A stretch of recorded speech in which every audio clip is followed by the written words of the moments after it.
नमस्कार दोस्तों, स्वागत है आपका हमारे इस YouTube चैनल में। और आज हम करेंगे क्लास 10th की एक्सरसाइज 1.1 का क्वेश्चन नंबर 1।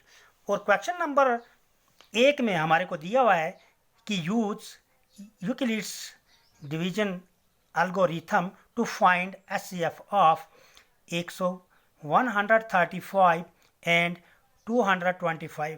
हमारे को 135 और 225 का एचसीएफ निकालना है। लेकिन यूज़ क्या करना है हमने, यूक्लिड्स डिवीजन लेमा कह दो या एल्गोरिथम कह दो। अब सबसे पहले हम ये समझेंगे कि यूक्लिड्स डिवीजन लेमा होता क्या है।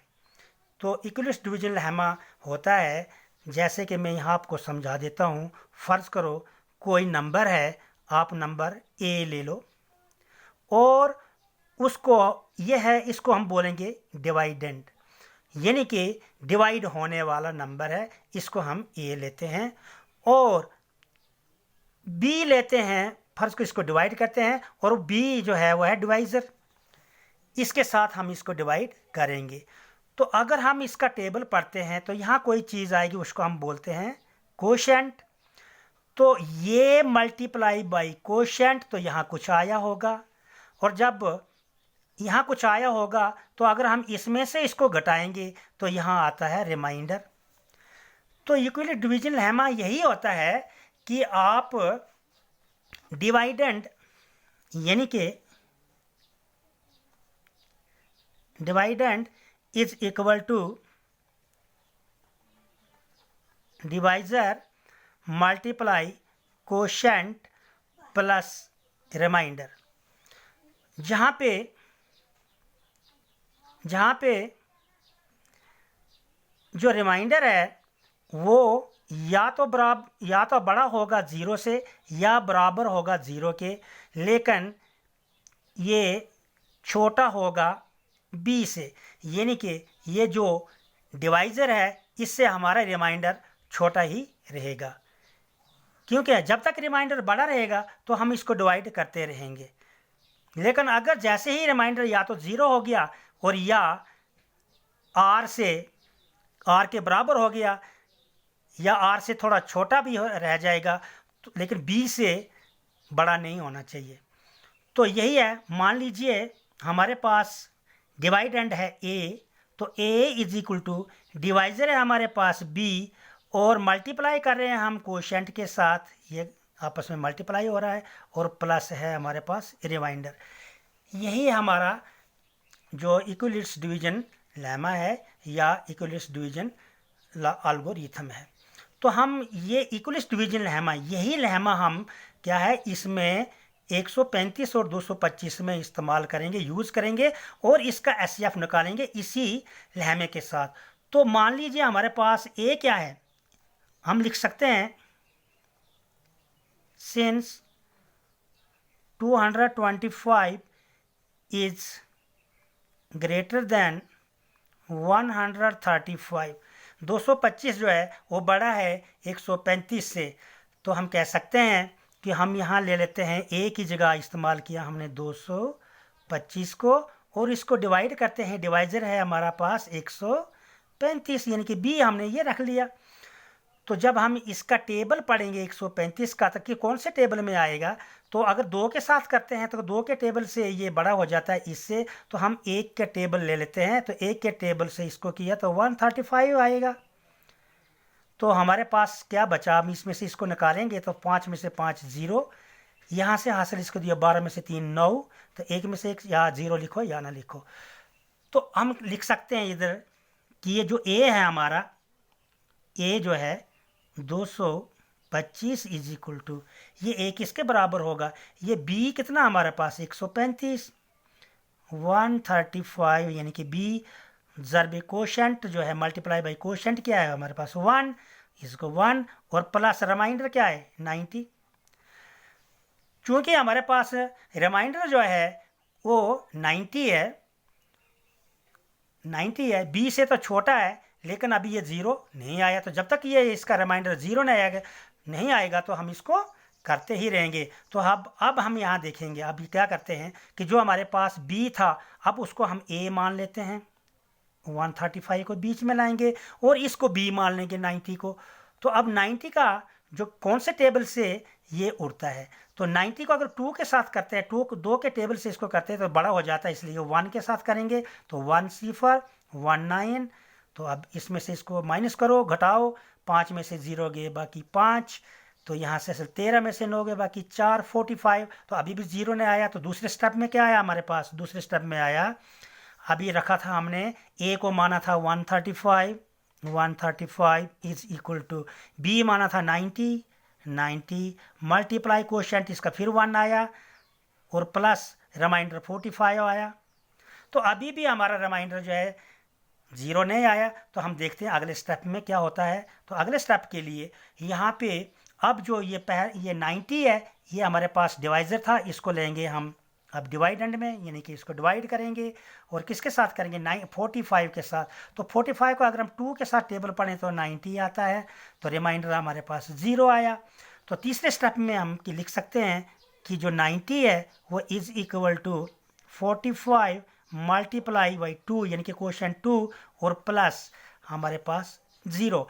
तो अब 0 हमारा आ चुका है, ये उड़ चुका है पूरा का पूरा। तो हम कह सकते हैं कि जो HCF है, HCF of 135 and 225 is equal to 45, क्योंकि तीसरे स्टेप में जो 45 है इसके साथ ये जो 90 है ये पूरा का पूरा उड़ चुका है, और हम इसलिए जो इसका HCF निकला तो वह 45 है।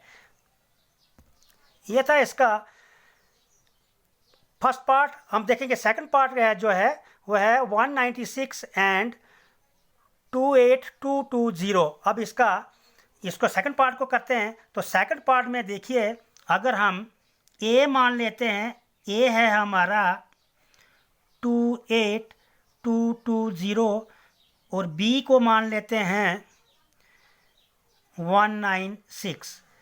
क्यों, इसलिए क्यों किया, क्योंकि जो हमारा 28220 इज़ ग्रेटर देन 196, ये जो है a b से बड़ा है। तो हम a को बीच में लेते हैं, 28220 मल्टीप्लाई, इसको डिवाइड करते हैं किसके साथ, 196 के साथ। अगर हम इसको थोड़ा थोड़ा करके करेंगे तो थोड़ा वीडियो लंबा हो जाएगा, इसलिए मैंने इसको डायरेक्ट ही 195 के साथ ये जाता है, तो मैंने इसको 195 के साथ मल्टीप्लाई करके इसको मल्टीप्लाई किया तो यहाँ 0 आया। तो अब जो है हम लिख सकते हैं इधर, यानी कि a is equal to B Q plus R लिख सकते हैं। तो a है हमारे पास 28220 इज इक्वल टू, अब b है 196 और क्वोशंट हमारा आया है 195 प्लस रिमाइंडर आया 0। तो इसका हम लिख सकते हैं कि HCF of 196 and 28220 is equal to, ये किसके साथ हुआ, 196 के साथ ही पूरा का पूरा उड़ा है, तो 196 ही इसका HCF होगा। ये था इसका पार्ट सेकंड। अब देखेंगे पार्ट थर्ड। तो अब हम देखते हैं इसका पार्ट थर्ड। तो पार्ट थर्ड में दिया हुआ है 867 एंड 225। तो इसमें फर्ज करो a है हमारा 867 और b है 225। तो 867 जो है वो बड़ा है 255 से बड़ा है।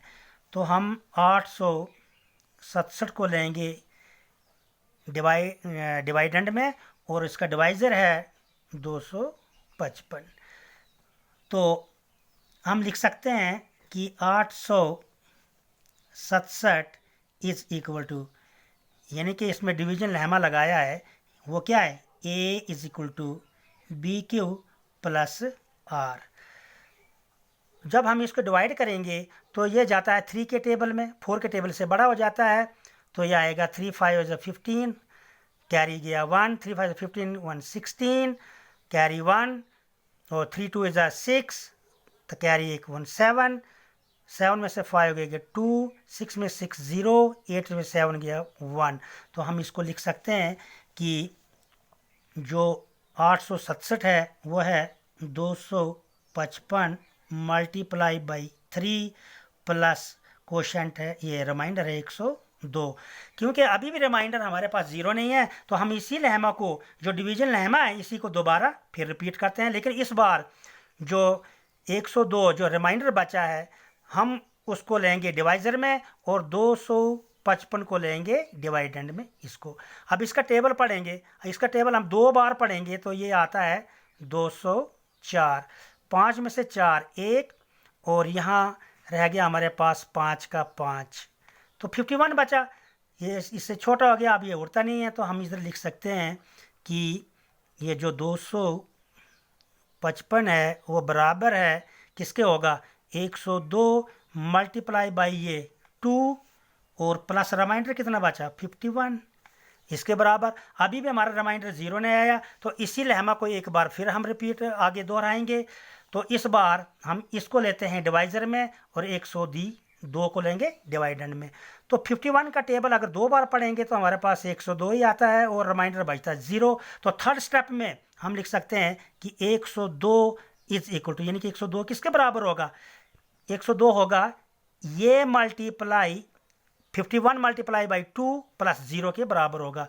तो हम लिख सकते हैं इसको कि 51 मल्टीप्लाई बाई 2 प्लस 0 के, क्योंकि तीसरे स्टेप में हमारे को जो 0 रिमाइंडर 0 आया है, तो किसके साथ, 51 के साथ। तो हम कह सकते हैं कि जो SCF है किसका, 867 एंड 225 का बराबर है 51। तो ये था हमारा पार्ट थर्ड। अगर आपको ये वीडियो पसंद आया हो तो सब्सक्राइब कीजिए, शेयर कीजिए। मिलते हैं अगले वीडियो में। ओके।